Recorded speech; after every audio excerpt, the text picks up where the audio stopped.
Okay, friends, welcome to this lecture on a very important topic, that is the Lokpal and Lokayukt Act. Okay, ये क्यों news में रहता है?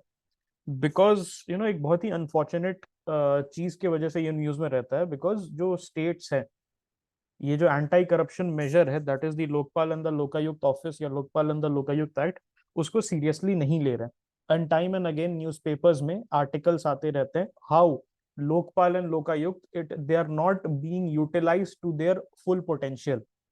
Okay, now here is the thing कि अब हम इसके कैरेक्टरिस्टिक फीचर्स को देखते हैं। What are the characteristic features? Lokpal Lokayukta act क्यों लाया गया था? What could be the reason? Okay, so एक चीज आपको ध्यान रखनी है कि लोकपाल लोकायुक्त एक्ट आया था कब? 2013 में। उसके पहले कुछ हुआ था क्या? 2011-12 के समय में कुछ याद है? जंतर मंतर पे कुछ हो रहा था। आईएसी प्रोटेस्ट सभी को याद है, India against corruption. India against corruption का प्रोटेस्ट हुआ था, यस। सो आईएसी का प्रोटेस्ट था, तो उसका एक जो नेगोशिएशंस था, और got very popular. Okay, it got very popular. It was led by Anna Hazare. So it got very popular and the government of the day. अब यहां पर देखो मैंने क्या वर्ड यूज किया, गवर्नमेंट ऑफ द डे। आप में से बहुत सब सारे लोगों की आदत है नरेंद्र मोदी लिखना, इंदिरा गांधी लिखना, राजीव गांधी लिखना, वीपी सिंह, ऐसे करके आंसर्स में लिखते हो। Never do that. ओके, कब आपके किस लाइन से, किस वर्ड से इवेल्युएटर का, ओके, इवेल्युएटर का यस, एक मिनट, इवेल्युएटर का बायसनेस बाहर आ जाएगा, आपको पता नहीं है, ठीक है? तो always right government of the day. Why trigger? Okay, why unnecessarily trigger? तो अब मैं बात करता हूं आईएसी का।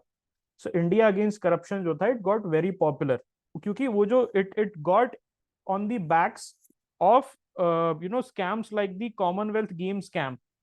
बहुत ही हमारी किरकिरी हुई थी, हमारे जो मैनेजमेंट अथॉरिटीज है उनकी बहुत ज्यादा क्रिटिसिज्म हुआ था। देन कोलगेट स्कैम, कोल एलोकेशन में स्कैम। उसके बाद 2G स्पेक्ट्रम एलोकेशन स्कैम, जहां पर कंपनीज को किकबैक के अगेंस्ट में स्पेक्ट्रम जो वेवलेंथ है वो एलोकेट किया गया था। तो ये सब जो इसका अमेलगमेशन था, उससे जनता जो थी बहुत ज्यादा फ्रस्ट्रेट हो गई थी। प्लस उसके साथ अराउंड दिस टाइम इन्फ्लेशन बहुत ज्यादा हो गया था। इफ यू गाइज रिमेंबर, प्याज 100-150 रुपए किलो हो गया था उस समय। ओके, ठीक है। एंड द थिंग इज, आप सोचो कि आज 100 रुपए देने में, आज के डेट में 100 रुपए प्याज के लिए देने में सबके पसीने छूट जाते हैं यार। 100 रुपए 100 रुपए सब बोलने लगते हैं।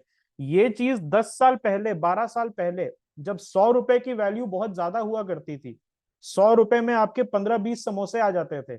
आज के डेट में 5 समोसे आते हैं। उसकी वैल्यू होती थी तो 100 रुपए का प्याज मिलता था। एलपीजी 1400-1500 चला गया था, LPG cylinder. So people had gotten very very frustrated with the entire thing.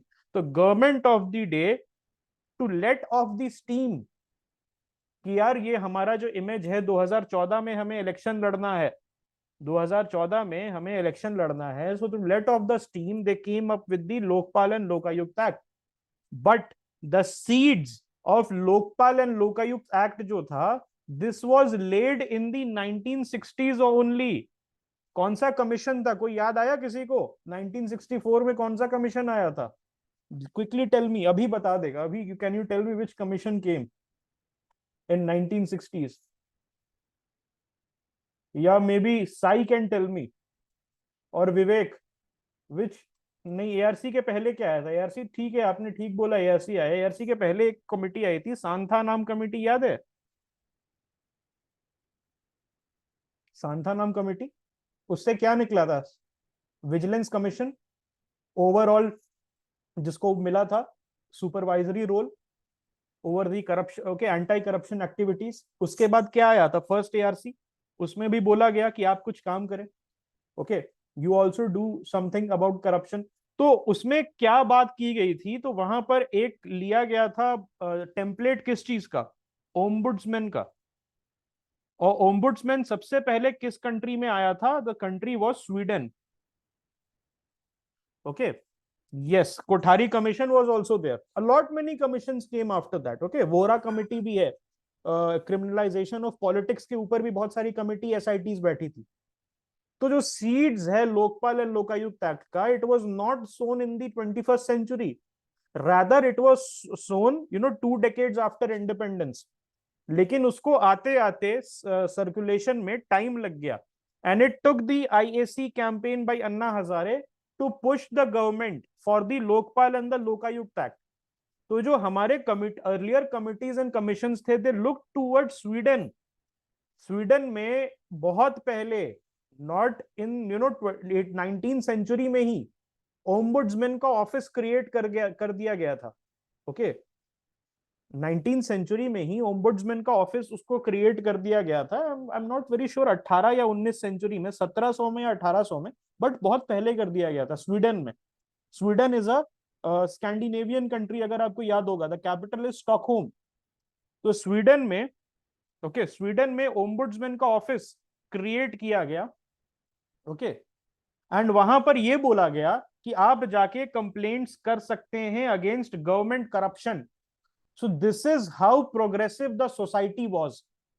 That, first of all, you are living in such an advanced industrialized society, लेकिन वहां पर भी you are ready to increase the standard of living even more. Okay, yes, 1809 में, 1809 में ombudsman का creation हुआ था। Okay, so वहां पर भी दे सेड कि कोई किसी को भी गवर्नमेंट करप्शन की दिक्कत है, so you can approach the ombudsman and complain, and the ombudsman will look into the complaint, the corruption. उसके बाद उसी के टेम्पलेट पे हमने Lokpal and the Lokayukta act 2013 उसको बुलाया। ओके, तो ये करता क्या है? तो एक लोकपाल होता है फ्रेंड्स, एक लोकपाल होता है और एक लोकायुक्त होता है। सो लोकपाल जो है वो करप्शन कहां पर देखेगा? सेंट्रल लेवल पे। ओके, और लोकायुक्त जो है वो कहां देखेगा? वो स्टेट लेवल पे देखेगा। अगेंस्ट हुम? Against public functionaries. ओके, जो भी लोग पब्लिक लाइफ से जुड़े हुए हैं इन एन एग्जीक्यूटिव, लेजिस्लेचर और may be a judicial capacity. Okay, लेकिन इसका जुरिस्डिक्शन जो है, ओके, इसका जुरिस्डिक्शन जो है वो डिफाइंड होता है, मतलब कि कौन कौन इसके अंदर आ सकते हैं। ओके, सो इसका जुरिस्डिक्शन अगर मैं बताऊं, लोकपाल कहां तक हाथ मार सकता है या लोकायुक्त कहां तक हाथ मार सकता है। सो जो लोकपाल है, ओके, लोक मतलब पब्लिक होता है बेसिकली। ओके, पब्लिक जो है, पब्लिक यहां पर कंप्लेन कर सकती है इनके पास। सो लोकपाल जो है, they cover a wide range of public officials including the prime minister with certain restrictions. जो नेशनल सिक्योरिटी, ओके, या मे बी कुछ सीक्रेट ऐसा डॉक्यूमेंट है, हो सकता है वहां तक ना पहुंचे, लेकिन प्राइम मिनिस्टर जो है, जो रेगुलर उनका फंक्शंस है उसको कवर करती है। Ministers, members of parliament and government employees like IAS, IPS and the state PCS officers. ठीक है। The Lokayukta on the other hand, they operate at the state level with similar power. तो state के जो functionaries होते हैं, MLAs, MLCs, okay, the ministers, the state ministers, ये इन सब को, ओके, इन सब को बेसिकली हम क्या करते हैं? लोकायुक्त जो है, they try to investigate any claims और कंप्लेंट्स ऑफ करप्शन। ओके, ठीक है।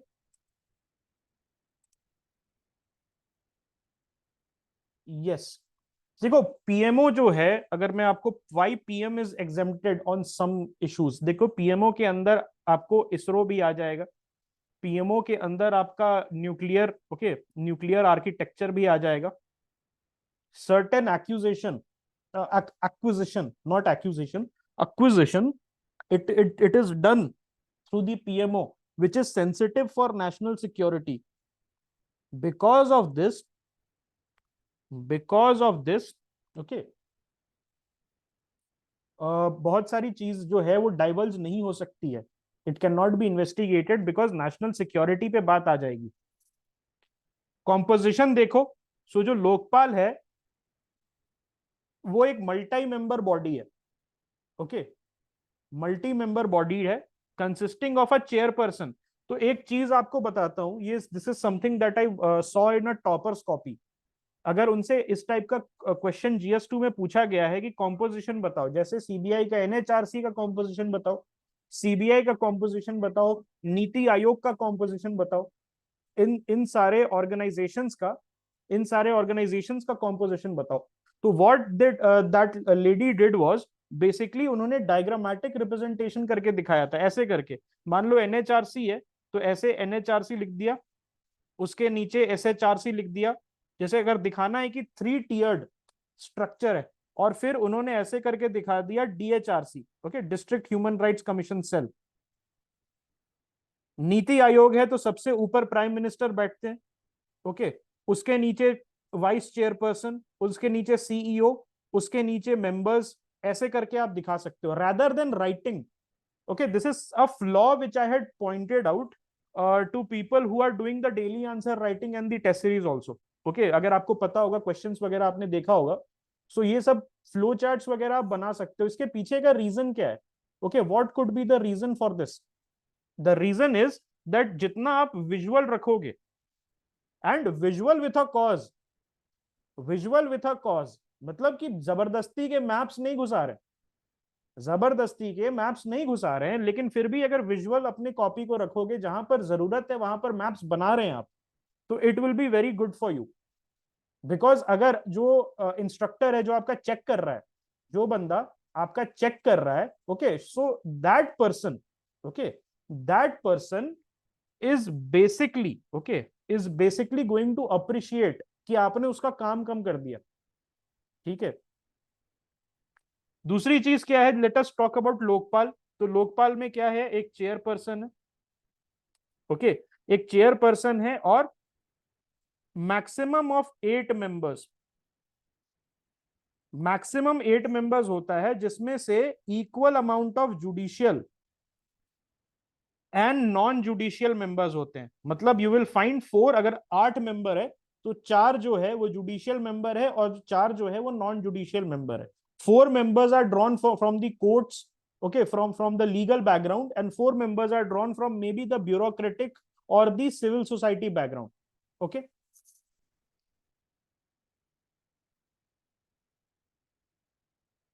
अपॉइंटमेंट प्रोसेस क्या होता है, जो मेंबर्स एंड चेयरपर्सन है, they are appointed by a selection committee, very important.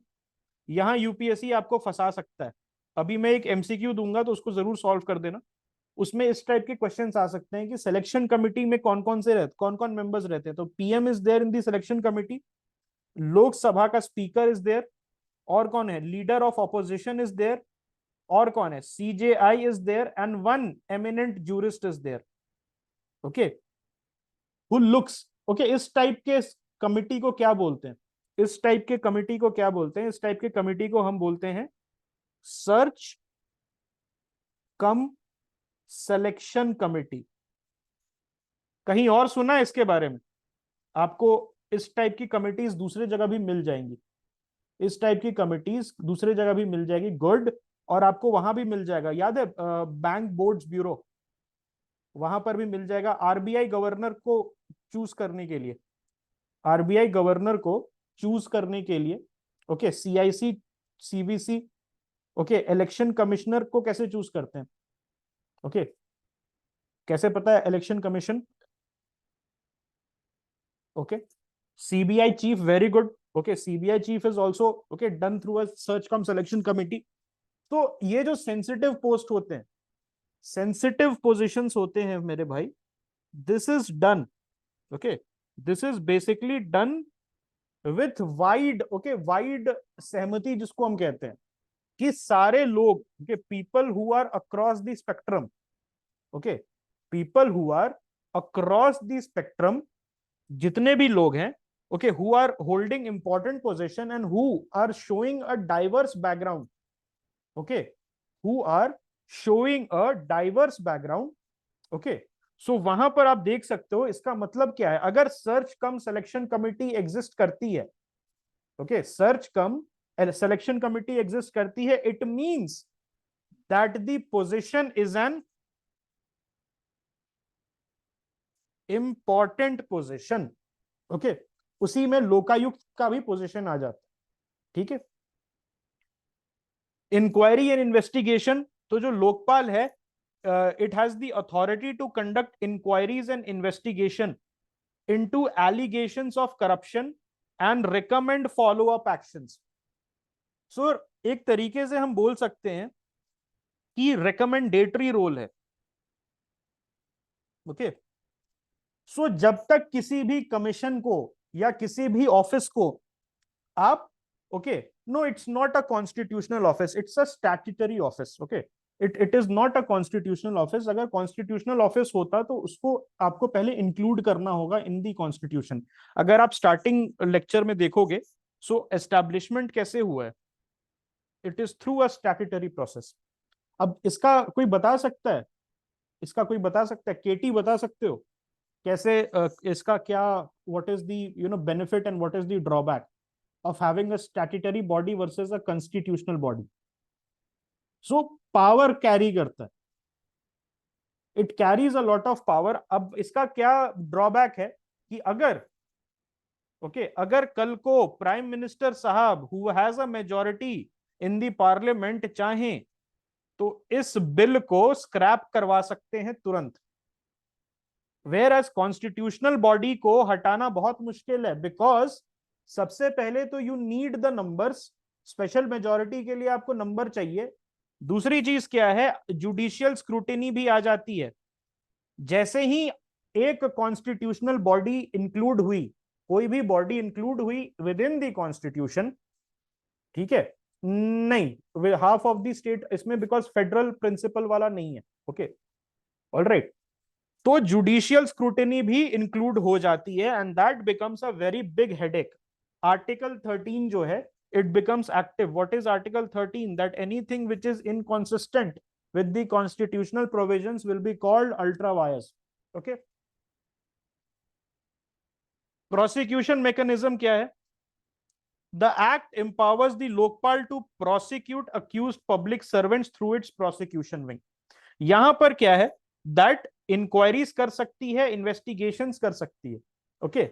और एक रिकमेंडेटरी रोल है, that it can tell the department, it can tell the authorities that okay we have done the investigation, this person is guilty, okay. और आप क्या कर सकते हो, आप क्या कर सकते हो कि इसको आप इतना सजा दे सकते हो, okay, magnitude of punishment can be recommended. लेकिन उसके साथ साथ उसका प्रोसिक्यूशन विंग भी है, ओके। उसके पास प्रोसिक्यूशन विंग भी है जहां पर करप्ट, ओके, करप्ट अक्यूज्ड को, पब्लिक ऑफिशियल्स को, okay, they can prosecute. Then asset declaration, यहां पर पब्लिक सर्वेंट जो है, they are required to declare their assets and liabilities under the Lokpal and Lokayukta act.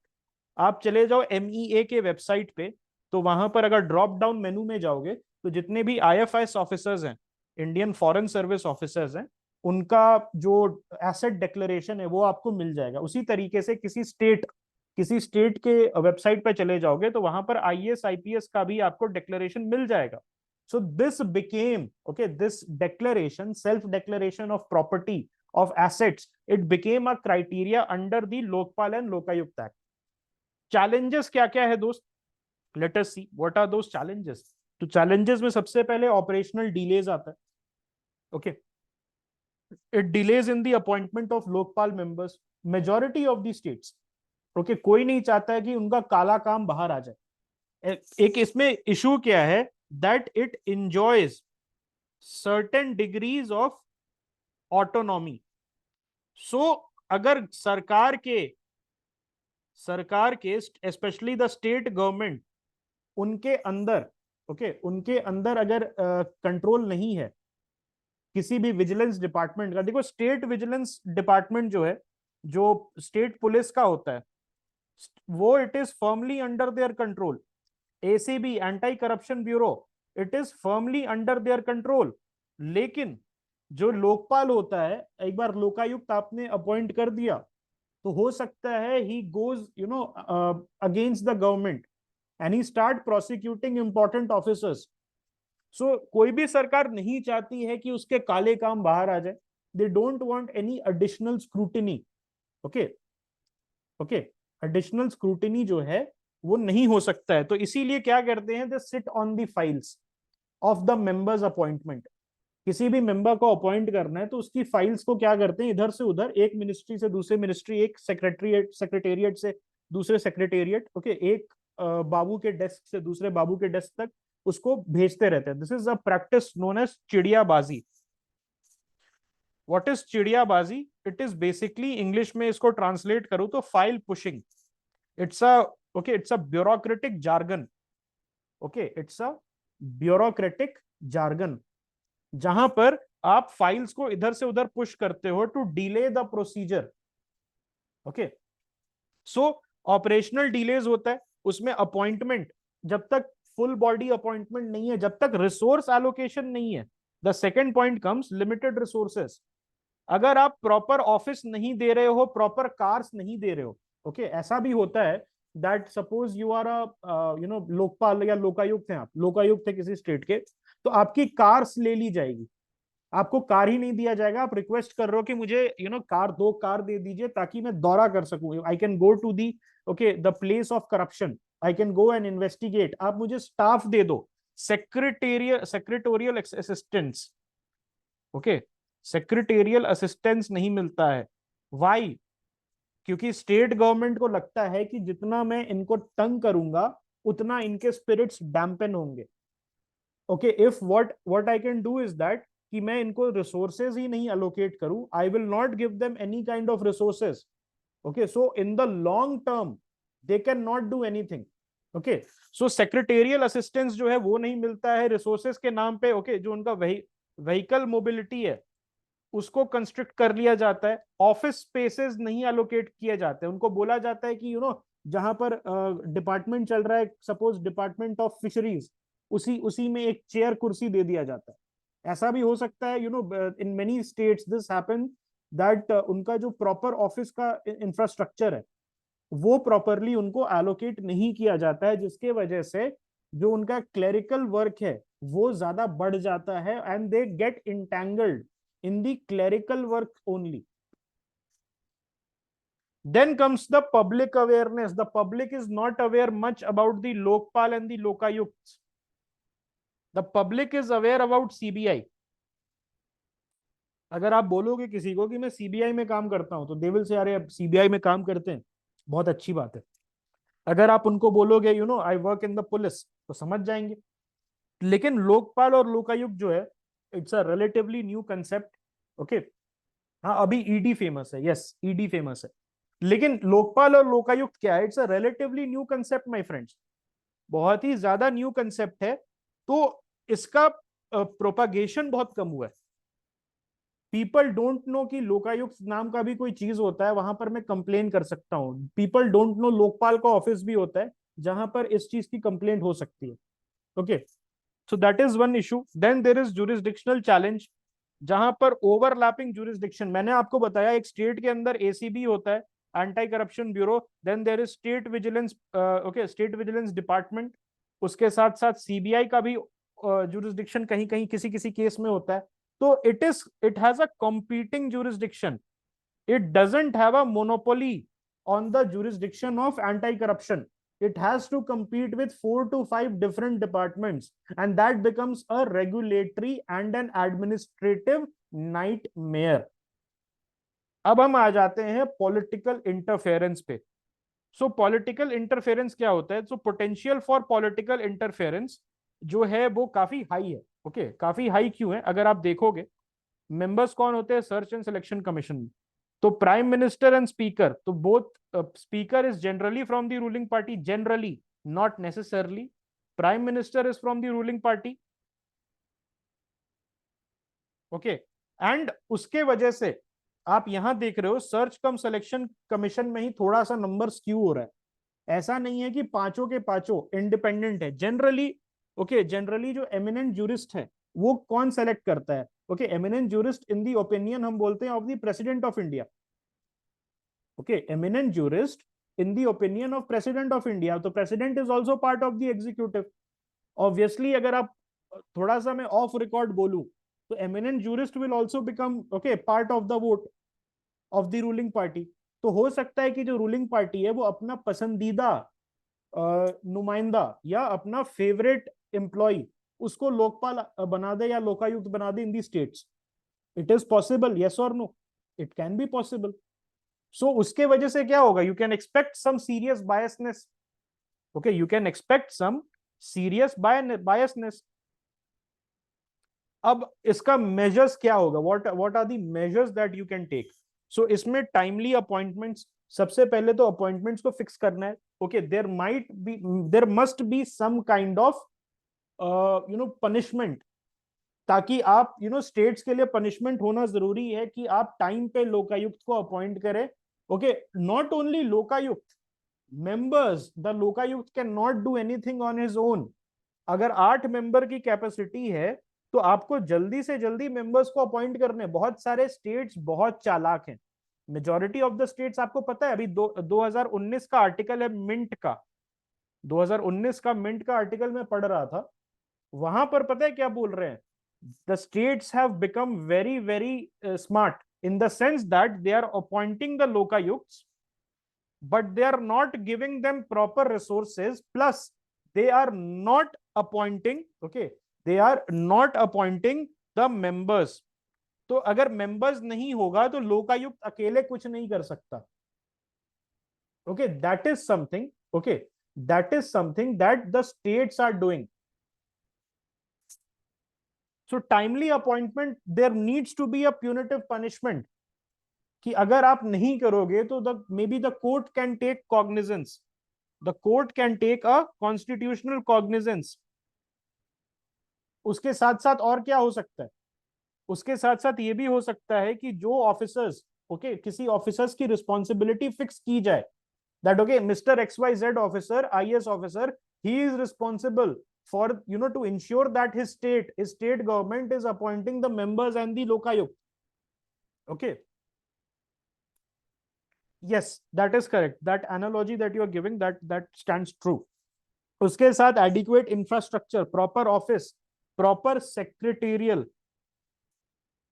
and staff support, it needs to be given. ऐसा नहीं है कि मछली पालन विभाग में, ओके, मछली पालन विभाग में एक ऑफिस और एक कुर्सी दे दी और लोकायुक्त को बोला सर इसी पे काम करो. It should not be like that. Unless and until you give them proper mobility, vehicles नहीं दोगे उनको, प्रॉपरली काम नहीं दोगे, ठीक है, ऐसा नहीं बोलोगे कि okay you take this of officers, you delegate. Okay, you can delegate officers. हो सकता है स्टेट PCS के ऑफिसर्स, उनको डेलीगेट कर दो कि आप लोकायुक्त के साथ अटैच्ड हैं और वहां जाके लोकायुक्त को आप सपोर्ट दे रहे हैं with your experience. And this is something that can happen, okay, in all the states. Then public awareness campaign can be run just like the election commission runs its campaign for voting. उसी तरीके से Lokayukta and the lokpal, they can appoint brand ambassadors, they can appoint youth icons as brand ambassadors, they can run campaigns, television campaigns, they can run radio campaigns. Lot of things is possible. Okay, it's a very broad canvas. You can paint as you like. Then strengthening the independence, we need to introduce measures which safeguard the independence. Maybe जो search cum selection committee है, okay, वहां पर 5 members को independent हम रख दें. That can be one way. That can be one way by which it can happen. दूसरी चीज क्या है? Effective coordination. We need to establish clear and effective coordination. अगर आपको याद होगा, I told you something that it's a competing jurisdiction that the Lokayukt and the Lokpal is facing. What is that? It's a competing jurisdiction. So why not convert it into a collaborative jurisdiction? आज के date में लड़ाई कर रहे हैं CVC वाले, लड़ाई कर रहे हैं लोकपाल वाले एक दूसरे से कि मैं बड़ा और तुम मेरे नीचे, तुम मेरे आगे. Why not change it और क्लियर कट गाइडलाइंस हम इंट्रोड्यूस कर दें? Okay, why not change it and introduce clear cut guidelines कि किसका jurisdiction कहां तक extend हो रहा है.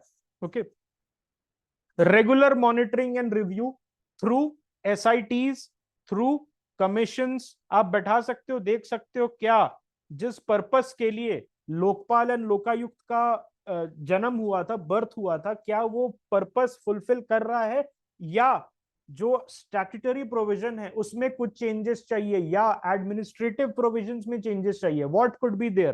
तो it can only be possible with regular monitoring and review.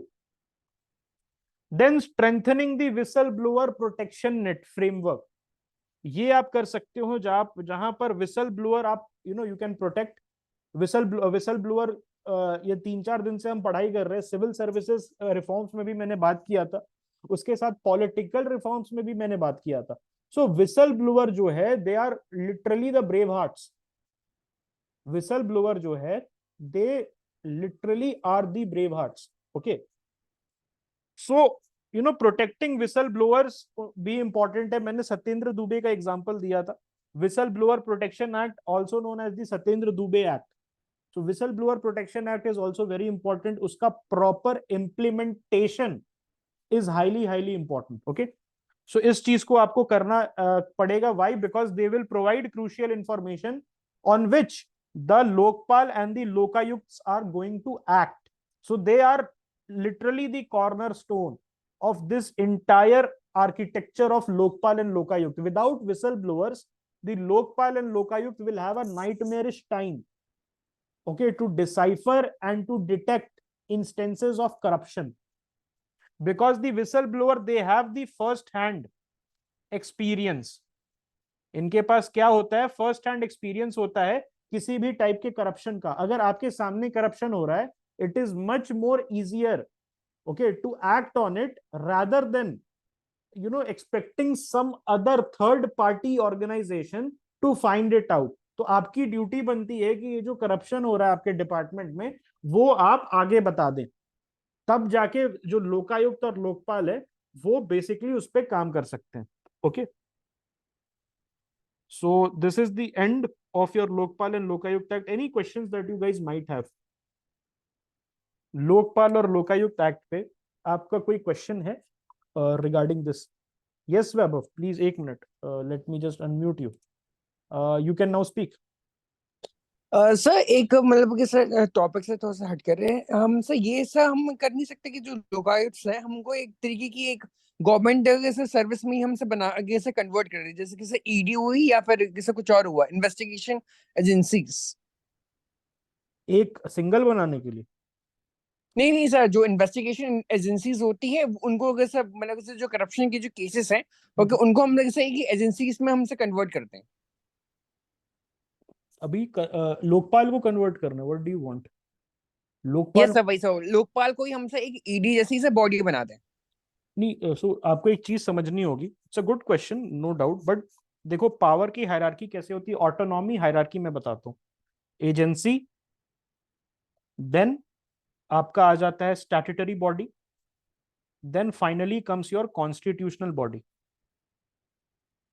Okay, ये 3 बॉडी होता है. Agency is created with an executive order. Agency is created with an executive order. And आप पता है, आज चाहोगे, आज मोदी जी चाहेंगे, कल खत्म हो जाएगा एजेंसी. सो यू आर आपका जो टॉकिंग पॉइंट है, it is actually asking the Lokpal to regret.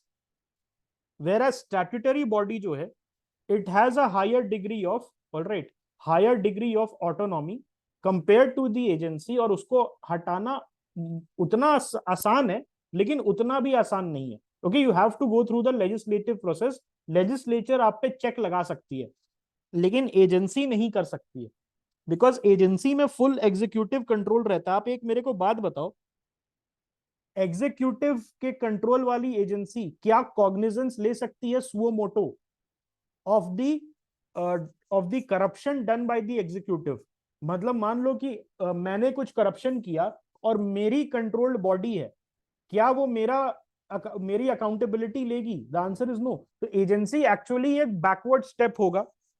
Agency जो है, it will actually be a backward step. ठीक है. दूसरी चीज क्या है, स्टैट्यूटरी बॉडी से हमें एस्पायर करना चाहिए कॉन्स्टिट्यूशनल बॉडी बनने के लिए. बिकॉज कॉन्स्टिट्यूशनल बॉडी में what will happen is that they will get a higher degree of autonomy. जैसे आपको पता है आज के डेट में NCSC NCST, all these bodies, they are constitutional body. The Election Commission of India, UPSC, so इनके पास autonomous power है. So rather than going a step backward and becoming the agency में 100% executive power आ जाएगा. और executive power आएगा तो it will not be able to, basically it will not be able to take cognizance and suo motu cognizance of the corruption that is being done by the executive themselves. ठीक है. दूसरी चीज क्या है? Okay, दूसरी चीज क्या है कि कॉन्स्टिट्यूशनल बॉडी बनने में भी कुछ इश्यूज हैं. ओके, कॉन्स्टिट्यूशनल बॉडी हो सकता है कि हैम्परिंग हो जाए, hampering of the daily administration. Lokpal, suppose there is a person who is appointed as Lokpal, and he is hungry for influence, he is hungry for oversight. तो ऐसा भी हो सकता है. तो आज के डेट में बेस्ट पॉसिबल आउटकम क्या है कि हम जो स्टैट्यूटरी बॉडी है, लोकपाल स्टैट्यूटरी बॉडी है, उसको ही बेटर करें with better provision, regular monitoring. Okay, दूसरी चीज कोई पूछ रहा था 7 years वाला, राइट? तो यस, दैट इज करेक्ट.